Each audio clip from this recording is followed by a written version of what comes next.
Order meeting to order for the performance review committee for the Mojave LaPaz, or I'm sorry, the public meeting of the Mojave LaPaz Performance Review Committee. Rachel, will you do a roll call for us? Tommy Taylor. Here. Heather Robertson. Here. John Deemer. Here. Anna Marshall.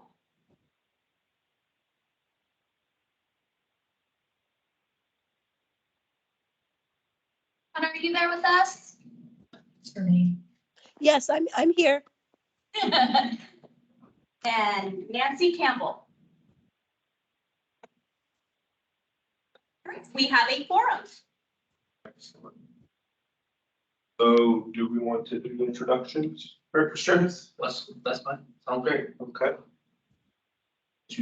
Sure, Michael Smith, Director for Workforce Development Board, local area. I'm gonna turn it over to Sarah, do introductions. Sarah Farrow, Workforce Development Manager for Mojave La Paz counties. Chris Fisher, Assistant Director of Community Services. Oh, I'm sorry, Madam Chair. You can tell if you're pointing me or him. That's why I was like, thinking that I should Madam know. Chair, please, I apologize. Thank you. Kendra Robinson, Chair of Mojave La Paz Workforce Development Board. William Davis, County Attorney. Rachel Thompson, Administrative Specialist for Community Services. And John Tommy Deemer, Taylor. Go ahead. I'm Tommy Taylor, the chairman of the Performance Review Committee. John Deemer, Northern Regional Manager for Employer Engagement for the state of Arizona. Okay, thank you. All right, we'll move into item agenda number 1, discussion of possible action, approval of January 5th, 2023 meeting minutes. Does anyone have any comments or changes to our meeting minutes?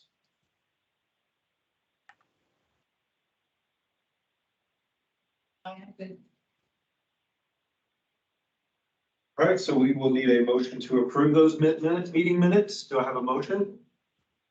I'll make that motion. Okay, the second. Second.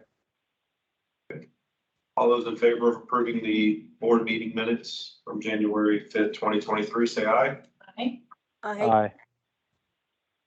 Anyone opposed, same sign. Okay, meeting minutes are approved. Moving into item number 2, review and accept performance reports for adult dislocated worker and youth. Director Smith, I'll turn it over to you. Taylor, I'm gonna ask Sarah Ungarl, the workforce manager, to walk us through the performance review report for adult dislocated workers and youth, please. Thank you, Director Smith. So on our numbers, we are about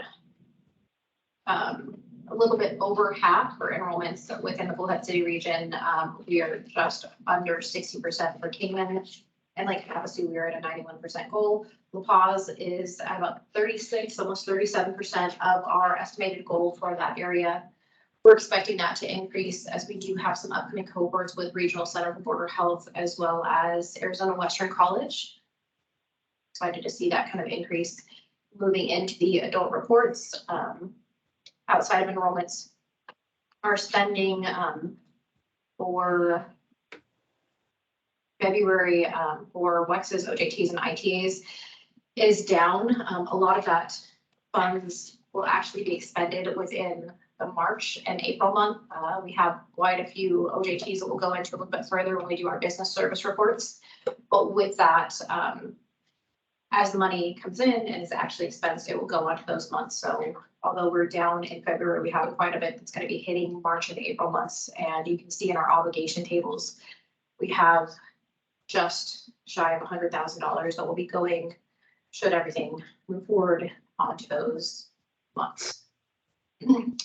Support services, again, a slight decline from 21, where we were actually meeting the mark in January, to a small decline in February, with a total of about 60,000, I think, obligated to go out.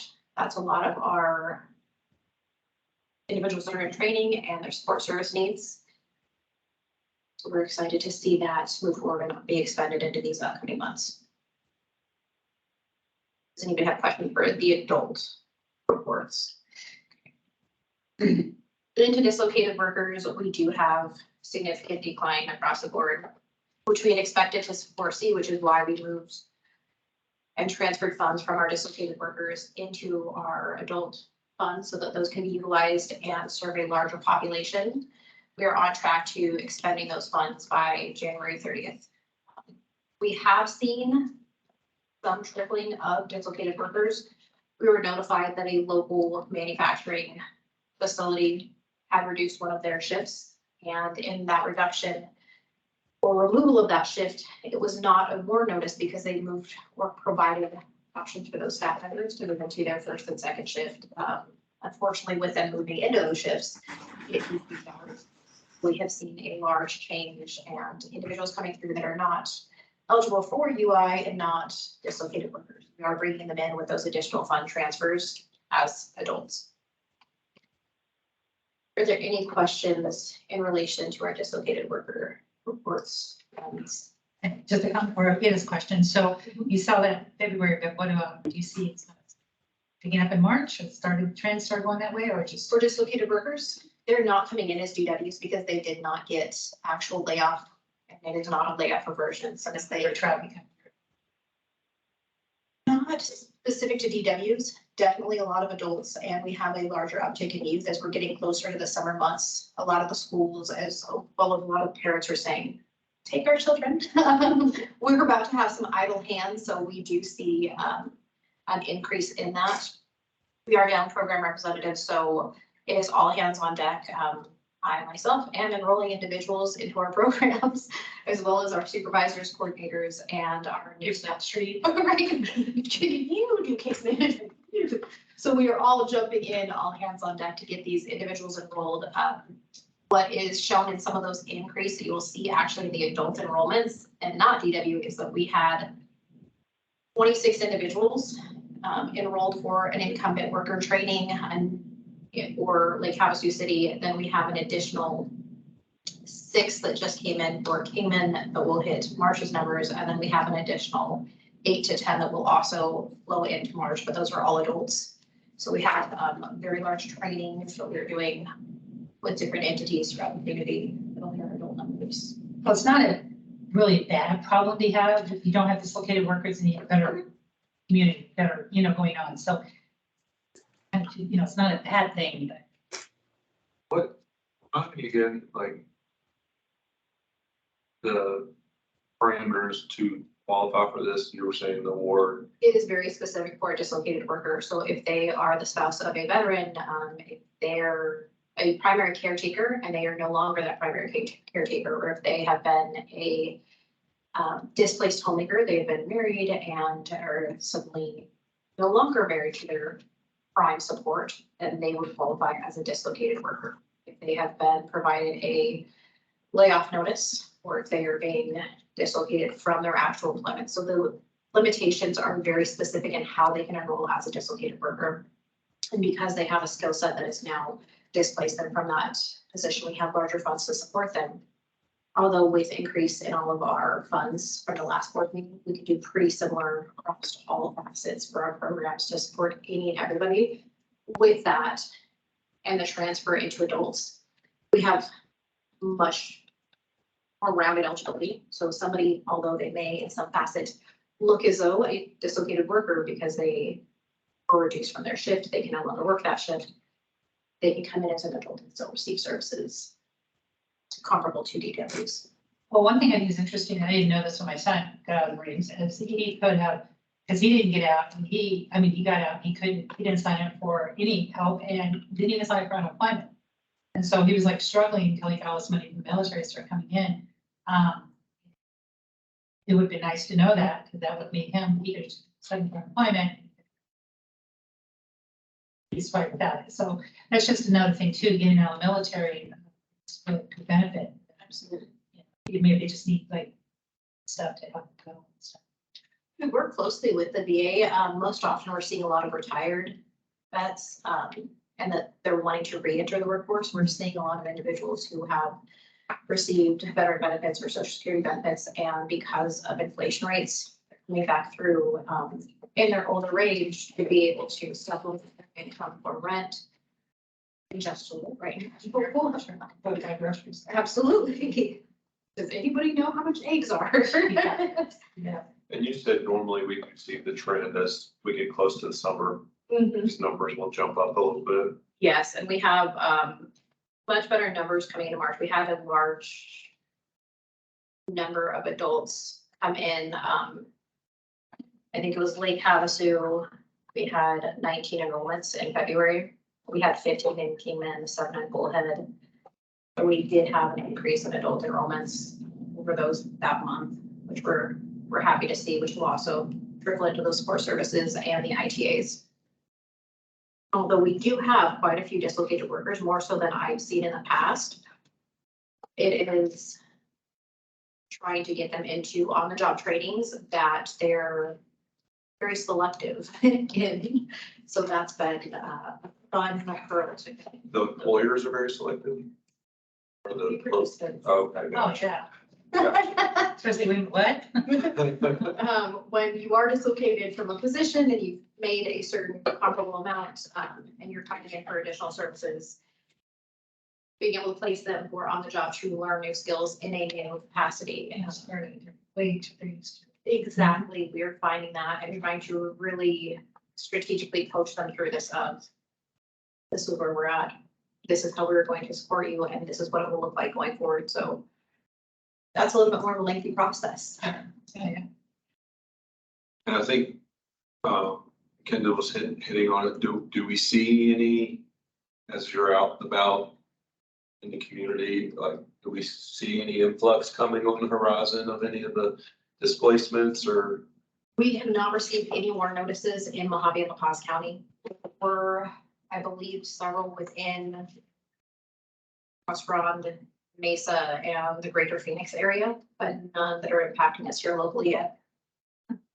But we have been made aware that will be impacting us. Always good to hear. Sure. Yes. I would just know a lot of the layoffs that you're seeing right now in the tech industry. And in that, really in Mojave County, we have some, but that's not our bread and butter. So I would just make a note that most of that is being seen in the IT and in that sector, in demand itself, but not so much, the manufacturing housing is still, I mean, we've heard about housing from some couple local developers that, you know, they've laid some people off, but there still is quite a bit of housing construction that's taking place. That's all, Chair. Any other questions in relation to the DWs? Okay, moving on to youth. So we did have some increased enrollments in Bluehead City for our youth in January. That kind of trickled down into February to only 3. The expectation is 5, so we were missing the mark there for February. In Cayman, December, we had a low number, and we kind of continued those lower numbers with myself and our supervisors doing enrollments for our youth team right now. Those are increasing for the months of March and moving into April. So we're excited to see a higher increase in our youth. I have getting national details and only youth at the affiliate, so. When you say the numbers are down, is it because of, you said we're missing someone that, so you guys are doing it? Is it just the capacity that you guys have, or is it just, I mean, it's out there, right?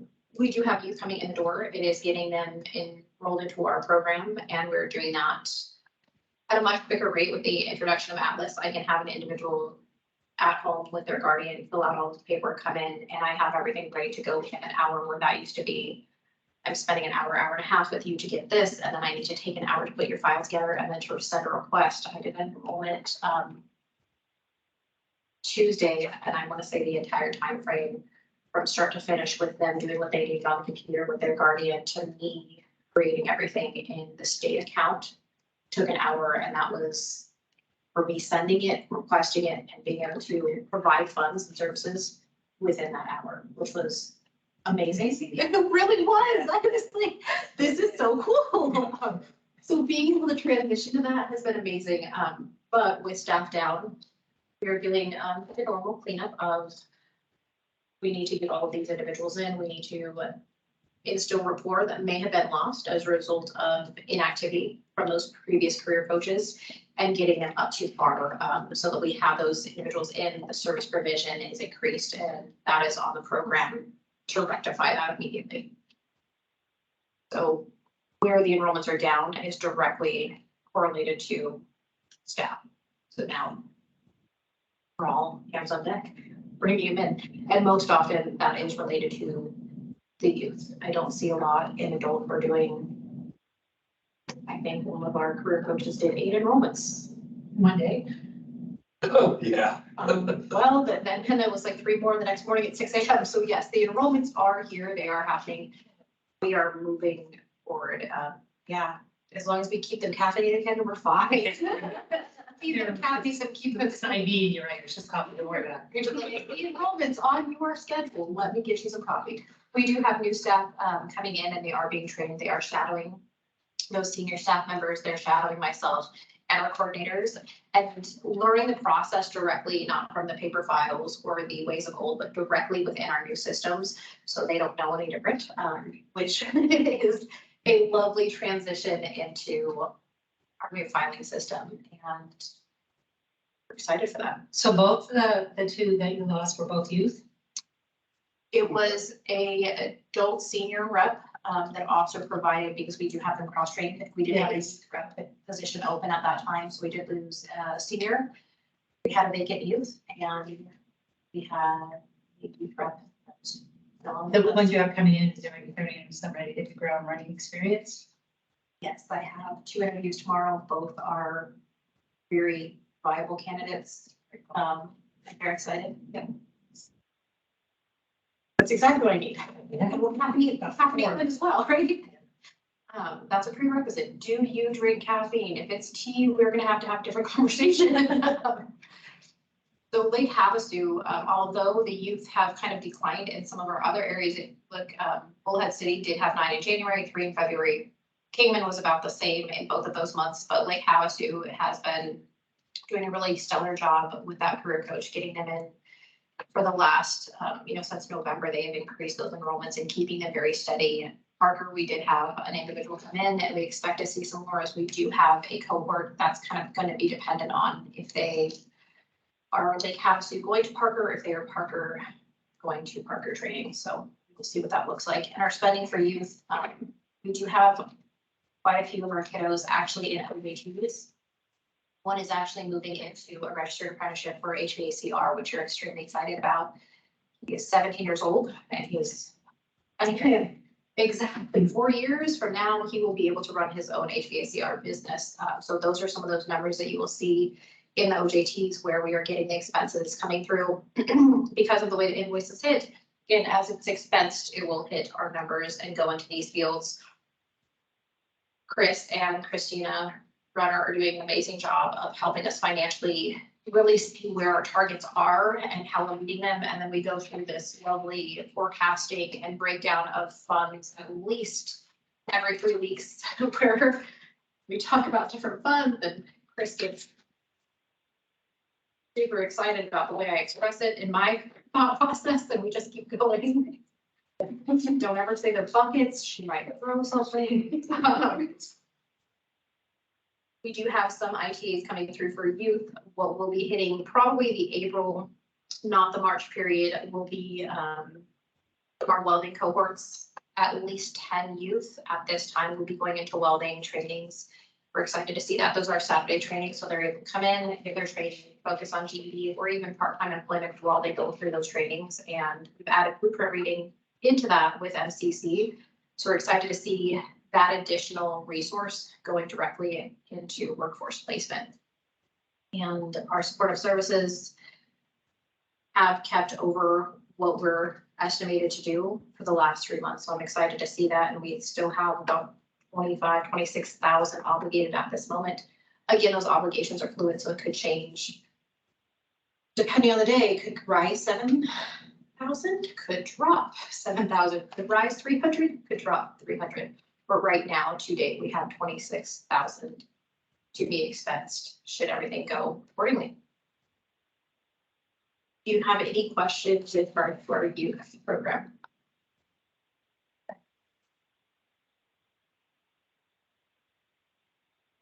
We have youth dislocated worker and adult reports.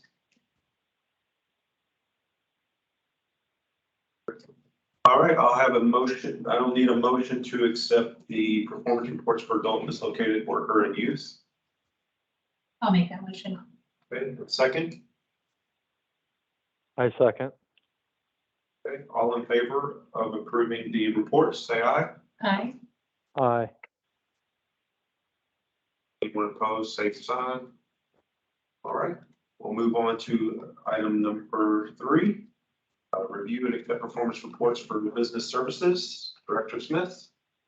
Thank you, Chair Taylor. So I would just say, before I turn this over to Sarah Ungar, our workforce manager, to walk us through this, is that it has been quite a transition. And I've said it the last time, I'll acknowledge it again, with employment services and our business services working together at the state, being recognized, doing the different things we're doing, seeing the different counties come over as well and receive training or going over and helping facilitate training. It's really moving to see truly where we're going with business services and employment services through our core partners. To me, like I said last time, I'll say it again, I feel like we're finally on equal grounds between both participant and employer and really doing what we need to do. And that really hasn't been the case for the past 2 years.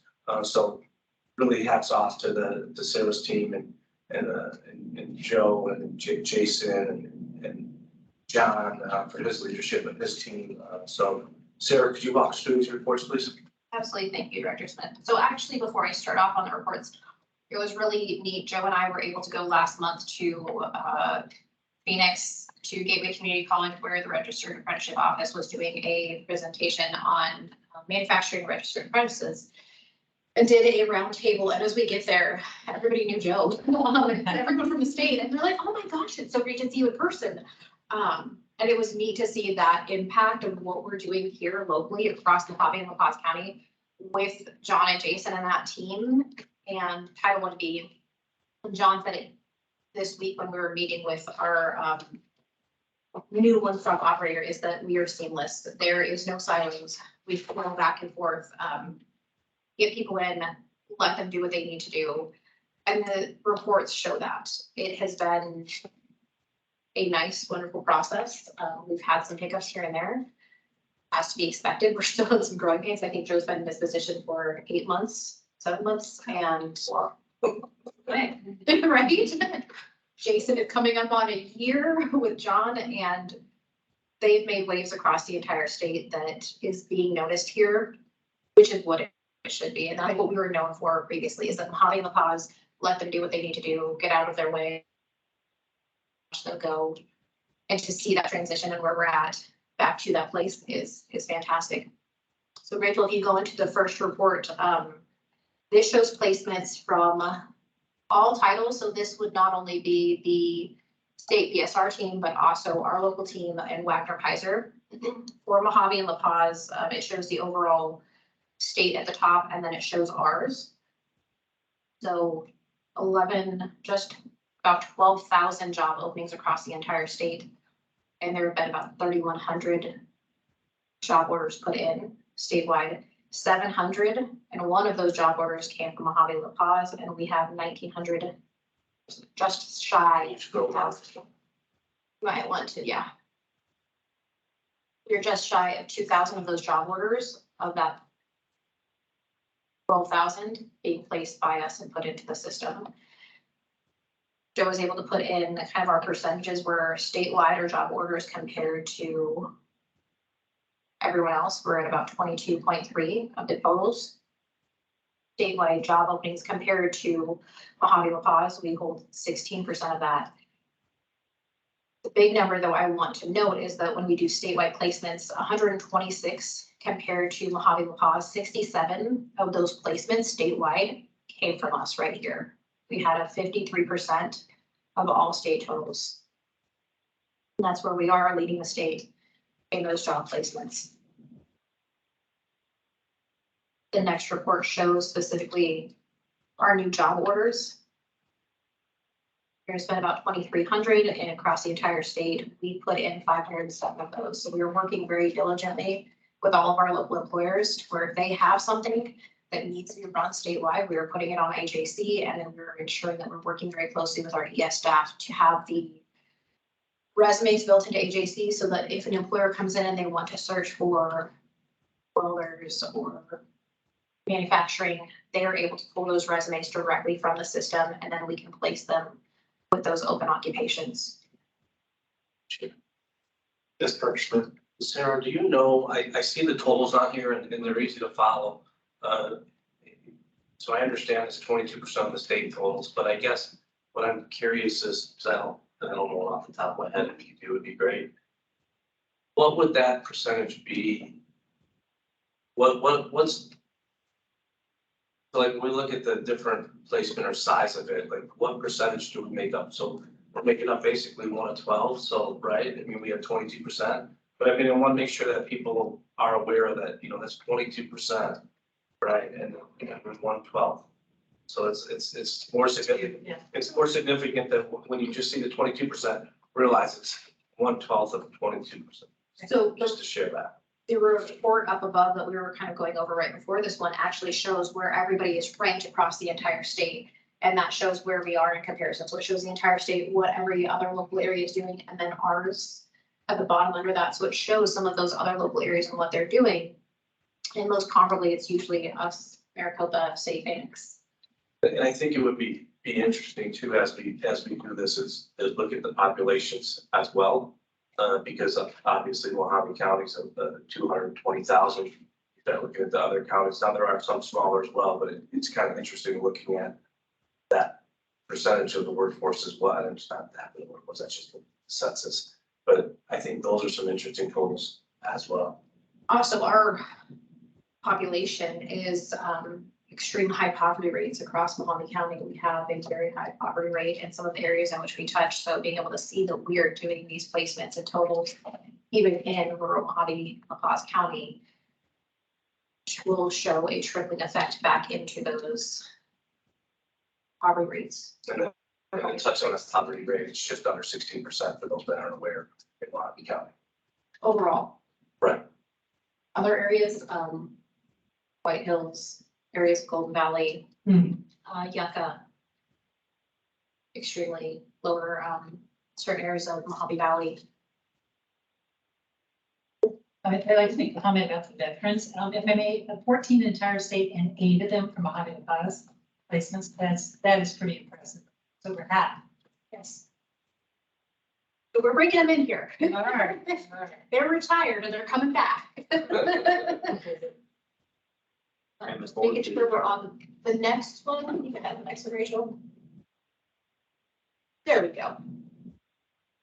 So for contract tracking report, this is any and all contact that we have with our employers. It is showing that we don't just bring someone in and then just let them, flounder about, that we're actually engaging with the employers in our county. We're having regular contact with them and ensuring that their needs are met. So total across the entire state, about 5,700. 1,600 of those are directly from Mojave and Paws. So we are going out, we are supporting those employers. We're taking about 28% of that data that goes back into the state system is coming directly from our local area. Sure. Go ahead, Director Smith. Sarah, could you just maybe touch on what the contract tracking report is and how that's evaluating what goes on? I think there might be some people that, or board members that might not have a clear understanding of what that is. Absolutely. So when we go out to an employer, if we do a hiring event, if we have an employer call us and they want to put their jobs on Arizona Job Connection, if they need recruiting, whatever that may be for that employer's need, we have to track that. Otherwise, so we could have all the conversations we want, but if we do not put the data back into the system, then it is though we did not do anything. So we previously did not have a lot of diligence in tracking this data. The board did come to us a year and a half ago and said, we see business service reports and we see a spreadsheet, but we're not seeing actual data matriculating from anything. So you could say you made all of these contacts, you did all of these things, but without it actually going into a system, without us actually having confirmation of those things, how do we know that this is factual and valid? So we went to the state, we said, how can we pull these reports and what do you want us to do? And with continuous back and forth, we have been able to put this in and get this information.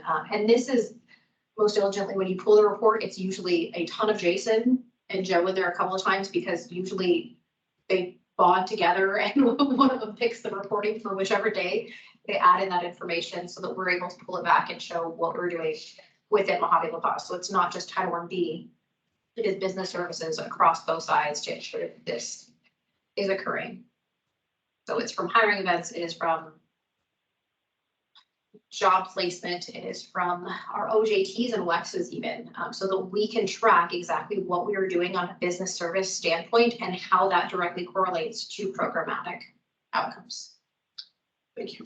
Chair, if I may, so basically what you're doing, you're going into EJC and you're saying, I did this today for this participant. So you're just taking credit for what you've done all day long, so it shows in the tracking. Because when I came over from the state, John knows this also well, because I pull these reports and say, you guys, what'd you do for 40 hours this week? Because I see that you did nothing.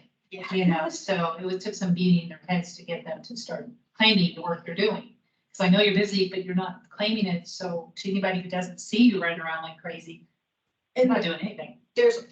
On that note, there's also been issues with the reporting itself because the data initially was being placed in there and we would do that. We did huge outreaches where they go out in the community, they get a ton of businesses, or they have a large event and they've communicated with them and they've had discussions about their work needs or their employment needs, their training needs, and they would put it into the system and they would not report out. So we've worked very diligently with David Hughes and the state to say, we're seeing these issues. We know the data is going in there. Where is it? Now there is certain problems where we can put it in, but if we do not pull it within, I believe, a 30 to 90 day period, we cannot get it. It will only go back so far with appropriate data. The state has confirmed that they are working on that, but we have to be very diligent in how quickly we put the information in and pull it out. Otherwise, we may not get it to provide these reports to you. I can see where that would be tough between, this is my time. Do I help this person or do I say how I help this person? Mm-hmm. That's huge.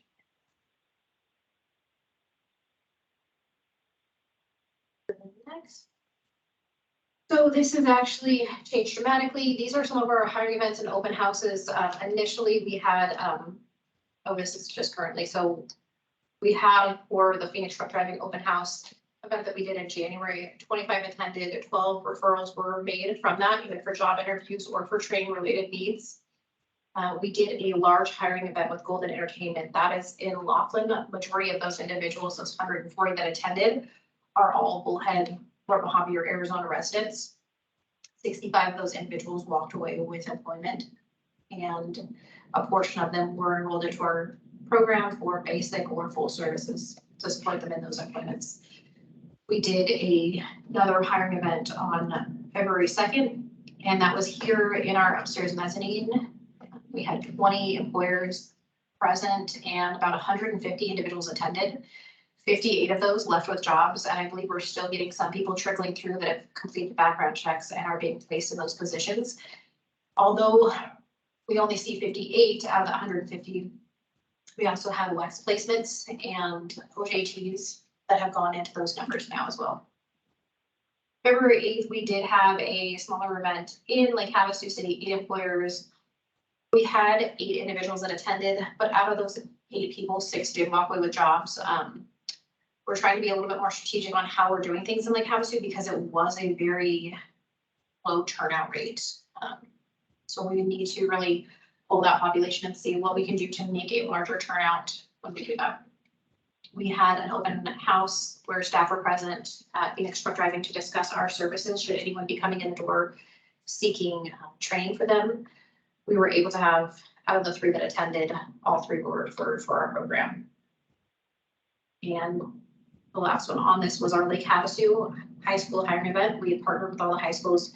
We provide our work readiness services in those schools. Lake Havasu was our first school to take off with that. 58 kids attended and 56 left with interviews or jobs or going into WEXs and OJTs, which we were extremely excited about. I mean, all but 2 kids are walking away with something, and that has been the most successful school event that we've done to date. We're extremely excited about that. Chair, if I could. Yes.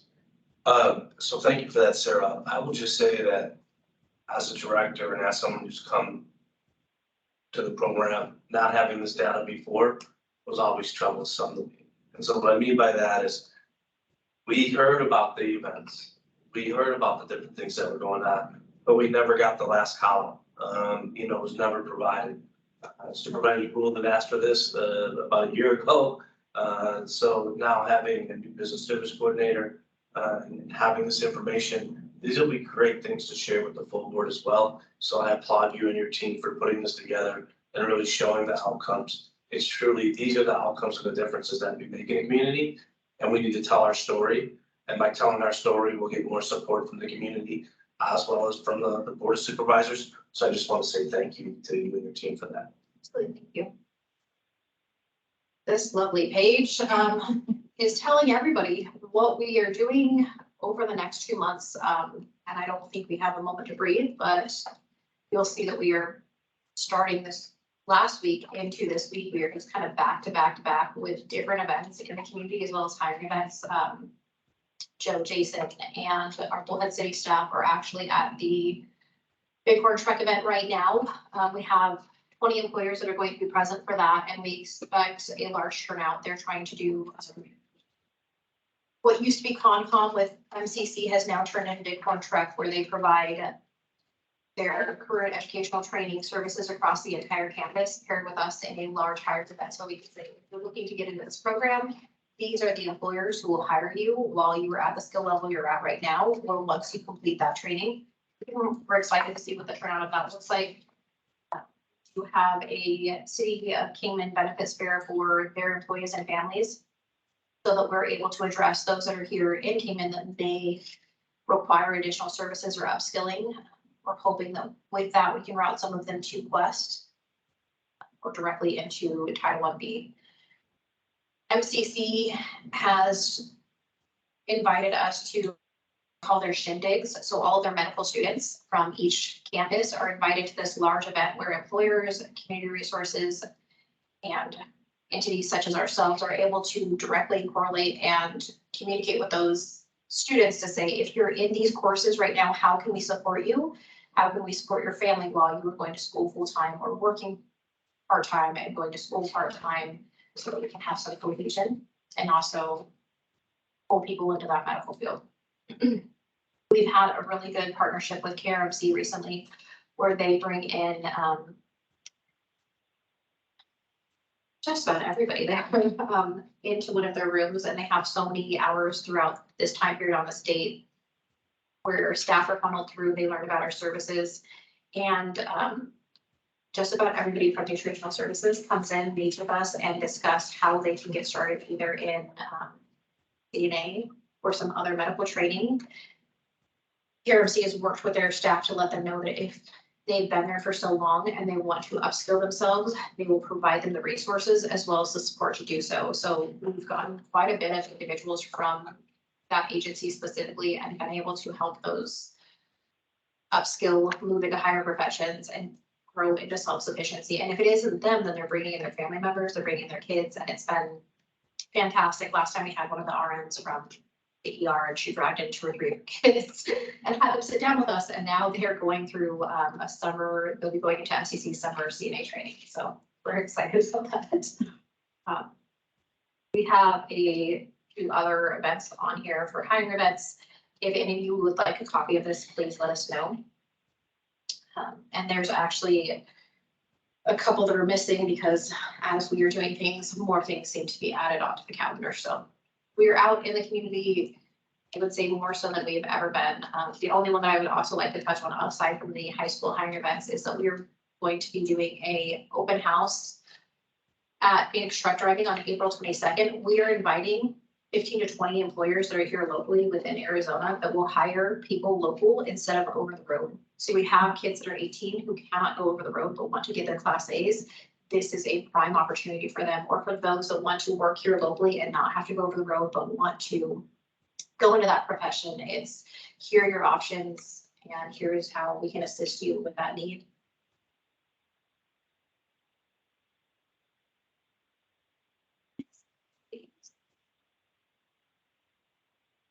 And these are upcoming cohorts.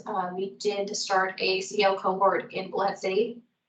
That way we are moving, and we've gotten approved from the board with higher tuition rates. We have gone through our second round of Class A training in Bullhead City that is going on right now. We started carpentry with MCC, which is a intensive training that they're doing. We have about 5 out of the 6 students in that class right now. We started our welding cohort in Lake Havasu last Saturday. We have 5 youth, 2 adults in that. And we have started our incumbent worker leadership training with Cantex. So we met with all of their staff and we were working with them to get them into a training that will last, I believe, 9 months to a year as they're upskilling their current leadership. And then we're moving directly into our welding cohort, which will begin next Saturday here in Kingman. We initially estimated about 5 youth, 2 adults. We're looking closer to probably 10 to 12 participants going into that welding cohort. That should complete, I would say, end of May, early June. And then the Law Enforcement Academy in Yuma will be beginning on April 10th. We have worked with all of our local agencies from KPD, Bullhead City, KPD, Lake Havasu, and MCSO to see if they have anyone that's going into that will need our support. I was curious, what the status is on the truck driving up in Colorado City. So we're working with the campus. Phoenix Truck Driving has to go out there and they have to work directly with that campus. If we have everything approved through DOT, or Phoenix Truck Driving has everything approved through DOT, we can start it as early as May or June. We prefer being there and not so cold months. Right. We plan to go out actually earlier, and then we got to know, and they definitely got some snow. So we said, we'll stay back this time. So we're expecting in the next 30 days to go down there, start buying what that would look like for them. Right now, we have had one individual from that area actually come to Cayman and complete Class A.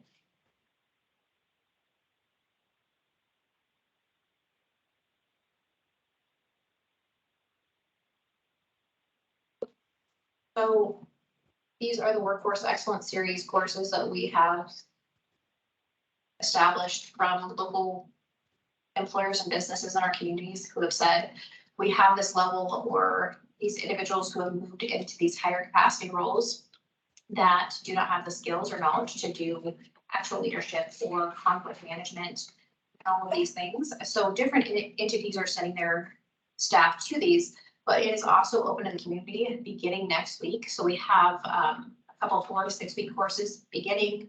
We had, I want to say, about 80 individuals express interest. We're reaching back out to those to see how many of them actually qualify for our services so that we can support them in getting this. We have about 4 or 5 right now that are currently engaged and wanting to complete some of the conflict resolution as well as customer service excellence series.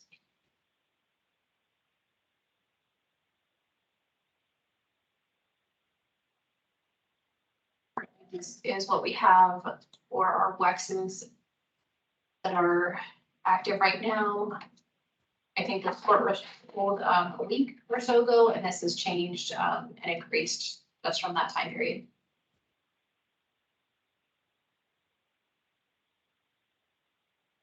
Here are current and active OJTs. Some of those have completed OJTs, some of them are beginning, and we are also adding, I believe, 2 new ones here shortly.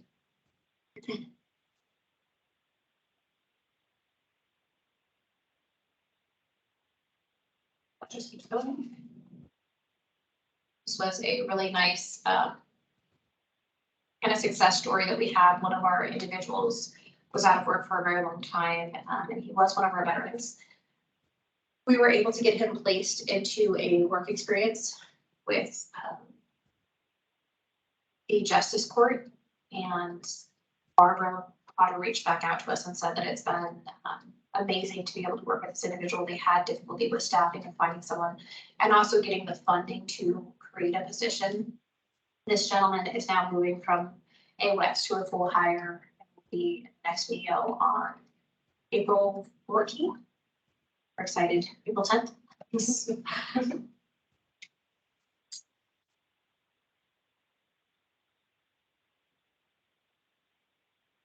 That's another success story. I'm not going to go through word for word read it, but if you would like to read it, you absolutely can. This was in regards to one of our youth who actually wanted to do motorcycle mechanics, and we had some different things mechanically at different shops, Martin Swanee, Anderson Ford, and some other areas, but he specifically wanted to work with motorcycles. So Joe went out and said, Marley, will you take them? And had to speak with not only the owner, but also all of the powers that be that came together and said, absolutely, we want to give this kid a chance, and we don't want to just have him working customer service, but we're going to have him working directly with our mechanics. So he's in there in the shop, and we actually just extended his WEX as he's starting to learn new applications and technical skills that he would never learn, and it would probably not be able to gain this experience outside of our program. So we're extremely excited about that for them.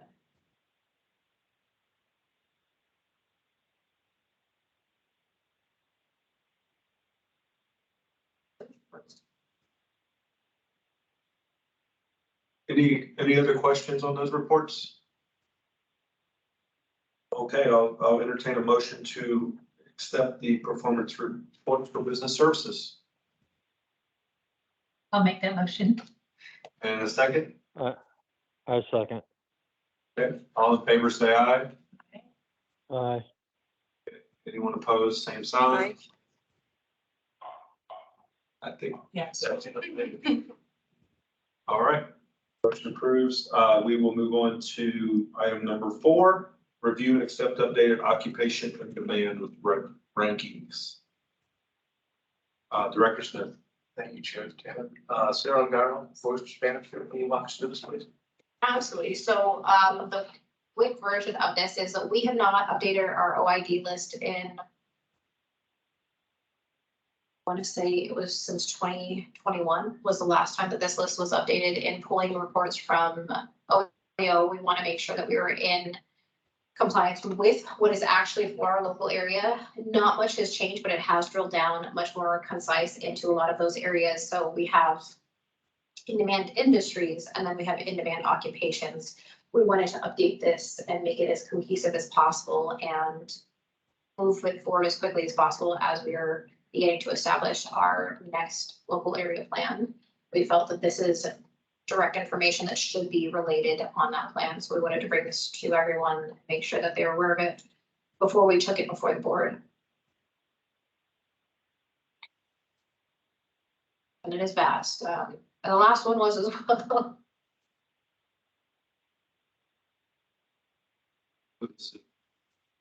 In demand, Either in-demand occupations directly for Mojave and La Paz counties.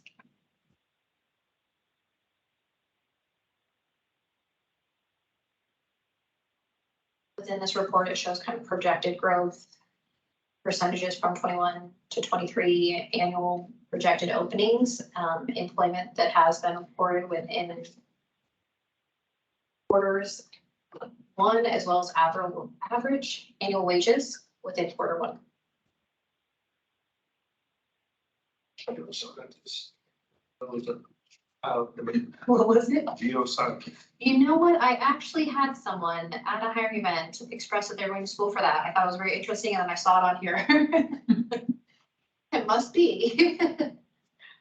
We have a lot of mines, so it correlates directly to, and that is one of our larger occupations in demand, as well as industries in demand.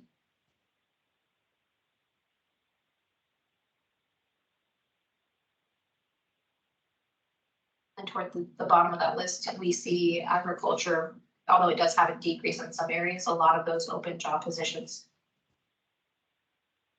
All is no need for formal education is large within these regions.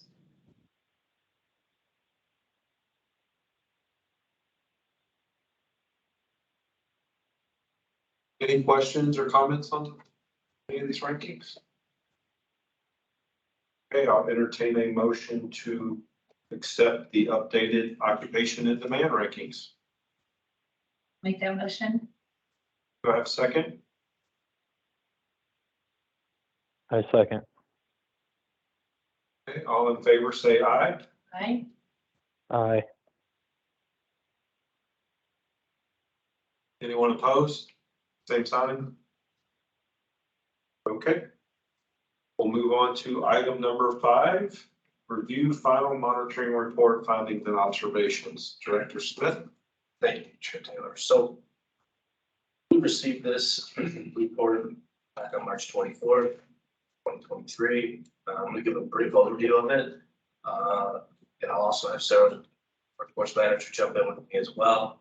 But to give a breakdown of what it currently is. Currently, we have a local plan policy, a local policy that states we can spend this much on a basic participant. There's also federal guidelines that also gives us that ability to spend that dollar on participants. We met with the state, the state has a policy that came out. If we do this, you have to also do like basically a full enrollment of it and an IAP that goes along with it. We sent back a response to the state in regards to this letter notifying us of the findings and observations. They sent it back saying, no, we uphold it and these will be findings. So with that being said, Sarah reached out to the policy manager, Nancy Meaden. From there, a meeting was scheduled with Nancy Meaden, and as well as program oversight. We met with program oversight yesterday. Program oversight did express to us that the policy has been in place since 2020. It is the policy. In a roundabout way, they said that we could continue doing business as usual. But with that being said, they couldn't say that. But they were in a roundabout way saying, here's what it is, this is what it looks like. And Sarah, went through and laid it out clearly where it was at. Our position on the matter of how we had local as well as the federal behind us in regards to policy. The thing is, that they had those discussions as a local workforce director. You know, my take on it was, we found a finding, he said if we find it again, it will change, it won't change, it could be further elevated. At that time, I said that, you know, we would need to put a pause on what we're doing until we have clear resolution from the state. I asked for a timeline as to how this would be moved. They could not provide a timeline. I said, well, this is extremely frustrating. You know, we currently tell participants and have told the community that we provide these services. Now we need to put a pause on it because we don't have clear guidance. They said they would look into it. I expressed that we'd be meeting with this committee today. We would be bringing it forward for further clarification. And I also stated that we would have bringing this to the full board as well as executive committee. After Sarah and I met with the state, I contacted legal counsel for the county, Attorney Davis, who's with us today. We provided Attorney Davis in an earlier meeting, local policy, state policy, and federal policy for him to review. In the meeting as well with DES, I said if we didn't confer or concur with the findings and we chose to move forward, how do we appeal the findings? They sent us the process of how that looks and what we would need to do. So after meeting with this group and laying it out a little further, we will be taking actions based upon legal counsel advice on this matter to move this along.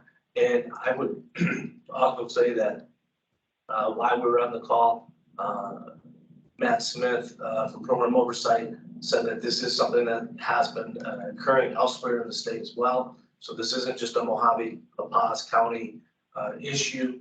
I think that clarifies it pretty well, but I'm going to ask Sarah, who's also been a part of this and doing a lot of heavy lifting on this, to jump in as well. Sarah. Thank you, Director Smith. So before going into the findings, we did have a large number of not only listed findings, but also observations. I've had a lot of communication with QAIA from the state regarding what those observations were. There's an educational grant page that is now placed in AJC.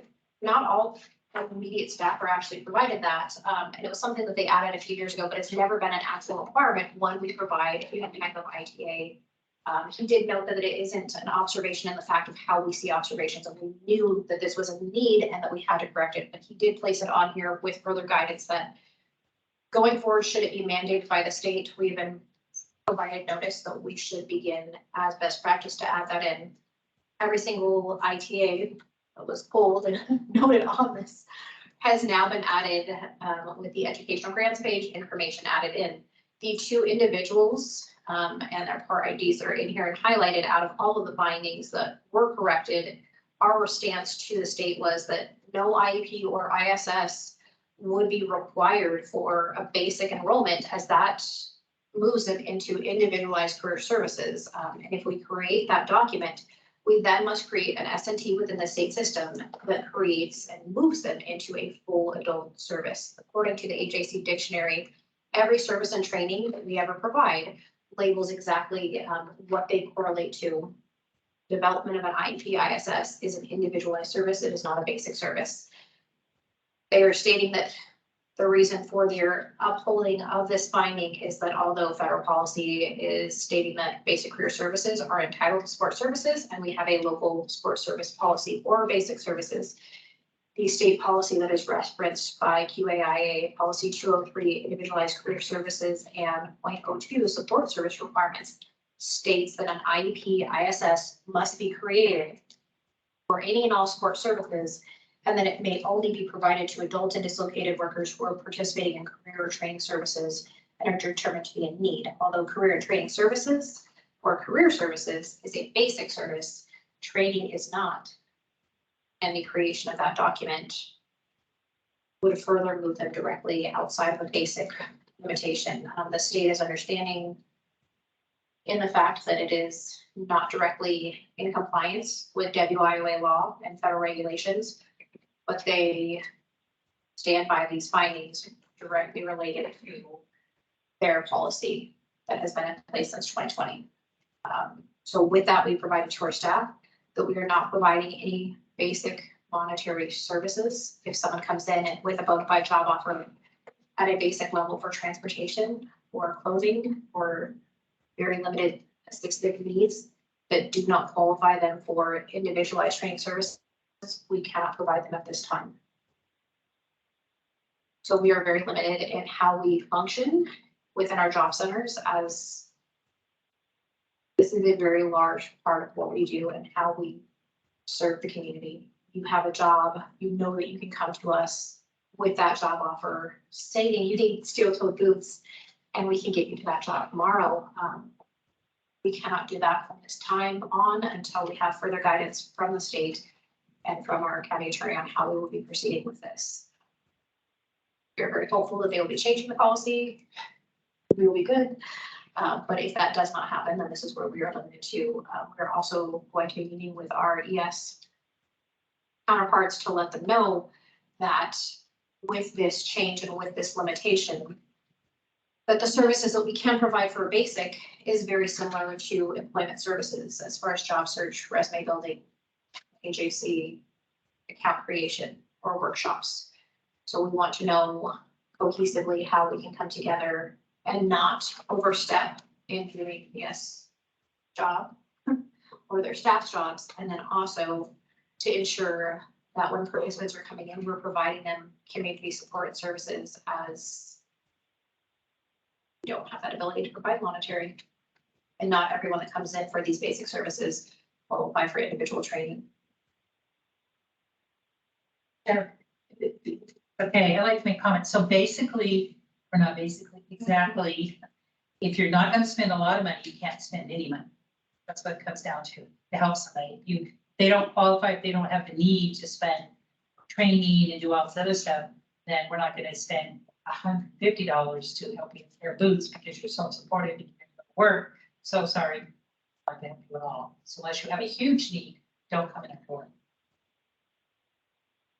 Is that rounded there? I will provide you community resources. At this time, we are limited. It is very, very much the placement in which we're at. We ask the state that in so many words, exactly. And we're not, as directors have noted, not provided direct guidance. We're told that we could continue business as usual, but now that we have findings on this exact matter, it might be a cost. And with that noted, we do not feel comfortable being complacent with following federal and local guidelines if the state has noted findings on us providing those services. Yeah, why would you keep doing that when you're already findings for doing that? That was my point exactly, Madam Chair. What do findings lead to? It can in turn lead to disallowed costs. At this time, it is, findings are reviewed as direct negligence against policies. And should they decide that these are qualified findings as we go through the process, it could be disallowed cost that we have to pay back to the state on any funds spent on these individuals. So we have sent a cease desist to all of our staff members in our job centers to providing any monetary services at this time. And we asked the state specifically that should this be an upheld finding, if they would give us appropriate time and a waiver to correct those. Since this has been business as usual for every local area across the state, if they confirmed. And I'm assuming this isn't the first audit we've ever had. This has never come up. You are correct. It was noted that in previous audits, that they didn't feel that they had pulled basic files. We did confirm with them that even last year in our programmatic audit, the basic file was pulled and reviewed, and this was not brought or noted as a finding previously. And we have all the information to do appeals and all that is what I heard you say. Chair, that was provided to us after the call and process of of how that works. And basically, after we meet with council, and have been provided guidance, on how to move forward, we'll fill that out. It's my understanding, having read it, that, they have 7 days after we make our appeal to reply to that, appeal with an answer. And it requires that all, pretty much everybody under this, not everybody under the sun, but it requires that the chair be notified, myself, the program, the auditor, local DES staff as well. So there's a multiple people that will be notified of the process and the programs as it processes and outcomes as it proceeds and moves forward. I expressed to them that we really needed to move this forward. This affects us in a lot of different ways. And I didn't bring it up earlier, but we talked about $26,000 still to be expended upon in board services, right? Well, that's cost. Lost time is lost time. It'll be hard to get that back. This will be a hardship to the program to expend funds. We had a little bit of an issue with that last year. So just in transparency, I want to make sure that I brought that up as well, so that the board was aware of that, and pointed that out. And really, I think the thing that you need to stay on top of is, after meeting with council, giving that advice sooner than later, moving the process along and going from there. I think it's something that, 7 days is a pretty reasonable response, and then we know one way or the other, right? 7 days after we submit our appeal, we know either A, they say, yeah, no, wrong policy, we should have done that, and then they allow us to move forward and never review their policy, or send out an amended policy, call a meeting of how they do it, or you don't have closure, and we still have things paused, on the expenditures, expending money and services. The part that always concerns me is that the findings of the money and the different things that are there are always an issue, but I think the larger thing at play is our community name in the Arizona word branding. And when we look at that, we're telling people and have told people continuously since I've been here, of the services, the basic services and other things that are available. And now when people are walking through the door, the businesses that we've reached out to, we now say that's on hold. That's why, I elevated as quickly as I did yesterday to the county attorney's office to really try to make sure that, we address this matter as fast as possible with these meetings, so that, not only as a county level, but as a local workforce development area, we're protecting the Arizona network branding and the different things that we've done to establish that. You've heard the business practices that we've done in the areas that we move forward. I don't want to ever lose that opportunity, right? So I'll conclude with that, and that's more probably a long drawn out answer, but I want you to be aware that we take this at the highest level of the extreme of moving along, and we're going to do everything we can. Any questions or comments? And maybe one additional comment in conjunction with what you said is that it does impact us, and not only with the participants and the community, but also with our employers when we have hiring events. We are there as a large resource to those individuals that are hired by those agencies, because they know that we can provide those services to their individuals at that level. We have this small budget, we can support you. How does that impact us with those relationships now? You saw the events that we have coming up. How does that impact us in that capacity? We're at one right now. And our ability to support them. Should they not require training, a work experience, an OJT, or intensive individualized services, our hands are very much tied.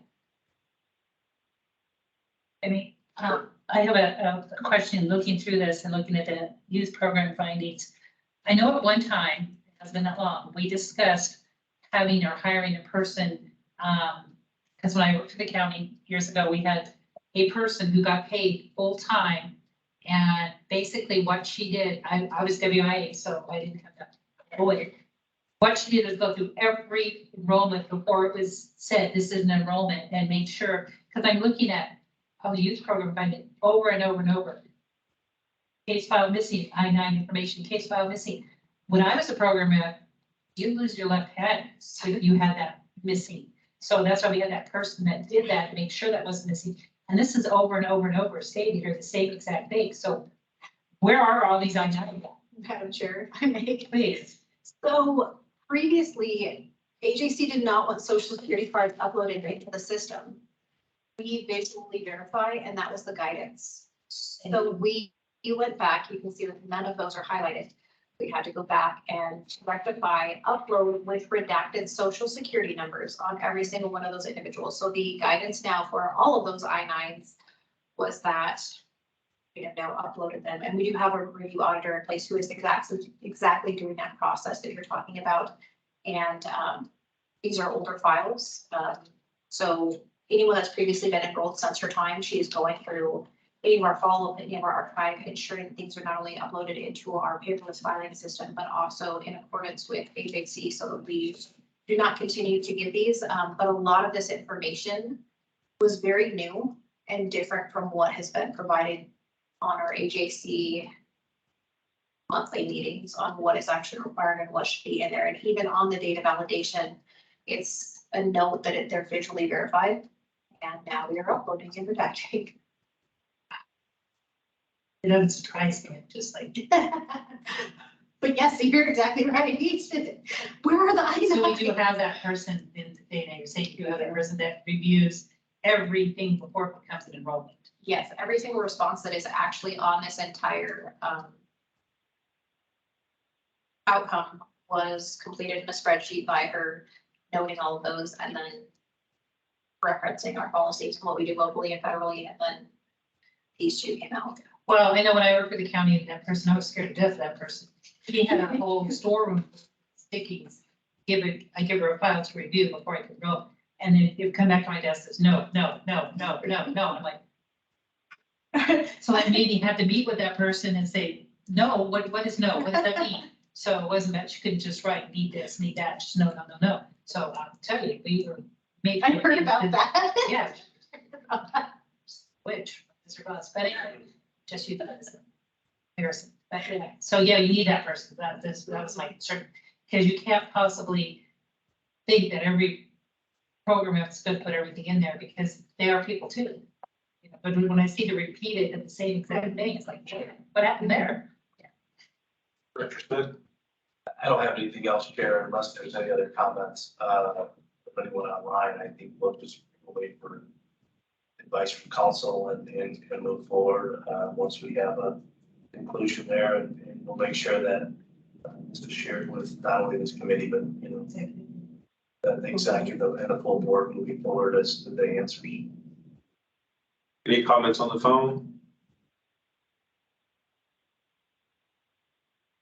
Okay, hearing. No, I don't have any comments. Okay, thank you. Hearing none, will any performance review committee members wish to share any information to come forward with their announcements? I have an announcement. Okay. Okay, on the Allo side, we'll be opening our office here in Kingman. Actually, next week, April 4th, we're opening the Lake Havasu storefront. Yep, Kingman we're about to the cubicle part, opening that store. I'm also hiring for that, staffing that storefront. So we're coming down to, I'm hiring installers in Yuma, starting, well, April 1st is what the postings I got, so this weekend. Installers came in Lake Havasu. We are doing a little bit more strategically than we had first. We're doing business and residential installers as a one person, and a drop tech as one person. So that person will do all 3 jobs, which makes it more valuable to Allo. So it was a strategic move on ours. Instead of jumping in and doing 70 residential installers, we're going to do 10 at a time. So we're not hiring a bunch of people that aren't working for doing it for 6 months that we just paid them for. But we're moving along. First go live is going to be June in Kingman. If everything goes well with committee, we will go live in Kingman, Lake Havasu, and you will follow after that at this point. It's been a battle between the 3 trying to be the first people to go live, but we are identifying test customers in the airport, the area of our first pond, which is Wally Ranch. That's the first pond. That's the first one that's going to roll out. And then my house is next, I'll go all by mountain. So, yeah, so it's going on. We're moving. We're doing. Well played. Any other announcements? Okay, we'll make a call to the public. Is there anyone on the phone has any questions or comments? Hearing none, we will move to adjourn the meeting. Thank you guys on the phone.